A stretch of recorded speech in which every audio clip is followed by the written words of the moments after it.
Welcome to the Get Ready with God podcast. My name is Julie Taylor, and I am your host, and I am not God. Obviously, I'm not an expert.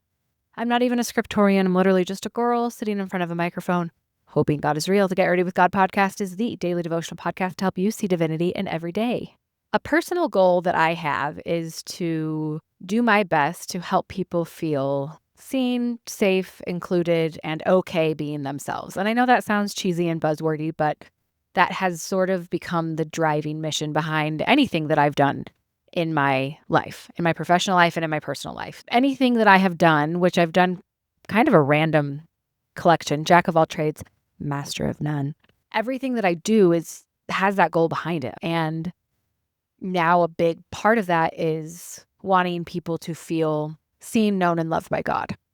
And one of the reasons I try to cast such a wide net with this podcast, and I try to keep it non-denominational and speak to you wherever you're at on your faith journey and on that spectrum, is because I think my deepest core belief is that God loves you, which is so cheesy and sounds so cliche, but I believe that He knows, sees, loves, and cares for each one of us individually on a very deep level.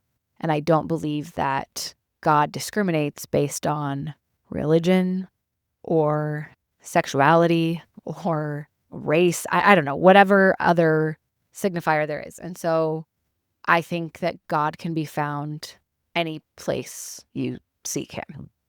And so it is genuinely not my agenda or my goal to convince you to believe what I believe or to subscribe to a certain faith or religion or anything. That is my genuine feeling.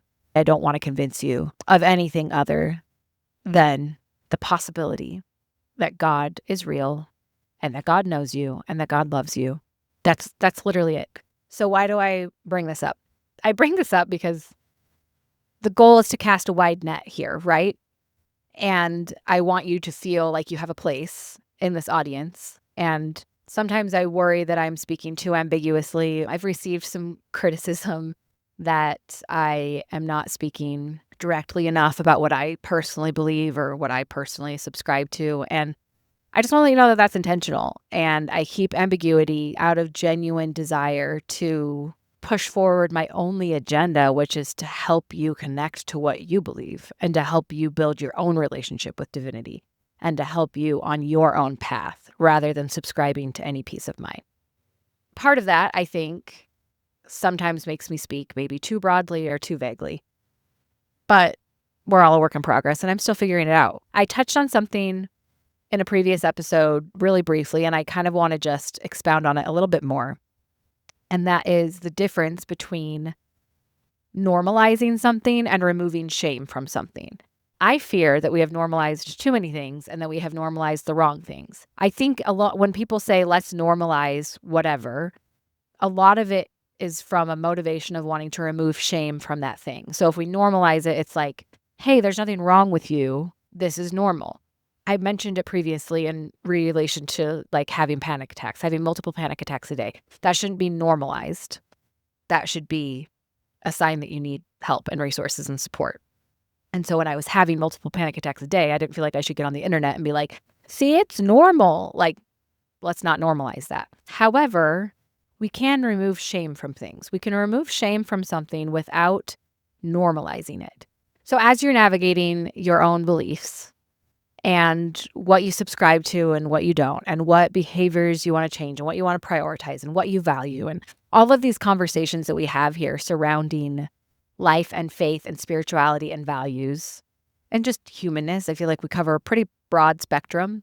I encourage you to note the difference between normalizing something and removing the shame from something. I know a lot of people who are navigating religious trauma, or maybe you're deconstructing, maybe you're picking up the pieces and rebuilding a faith. Maybe you're just navigating some dissonance. There can be a lot of shame in that. There can be a lot of shame to unpack.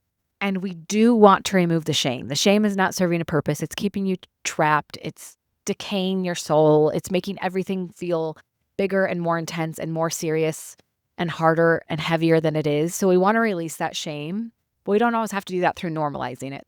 Because when we normalize things for ourselves and others, we cease progress in trying to change it. So we want acceptance as a path to progress, not acceptance as a path to complacency. We want to remove shame without normalizing because we don't want to cease progress in changing it. Maybe you have a belief, maybe you have something hard, you're suffering in some way. It's okay to want to change that. We can accept where we're at, and that can actually be the ticket to change it. I hope that we can break down the shackles of shame and lift the heaviness and give you a little bit of levity as you navigate these really hard things. But let's not normalize suffering as we do it. I know those ideas are very disjointed, and maybe this is just a brain dump episode, but that's what's been on my mind all day, and I just needed to get it out. Let's remove shame without normalizing suffering, and let's accept where we're at as a path to progress, not a path to complacency. And I hope that you find a place here, because I hope, more than anything, I can communicate my deepest desire to help you feel the love I know God has for you. I know God loves you, thus I can try to believe that he loves me too.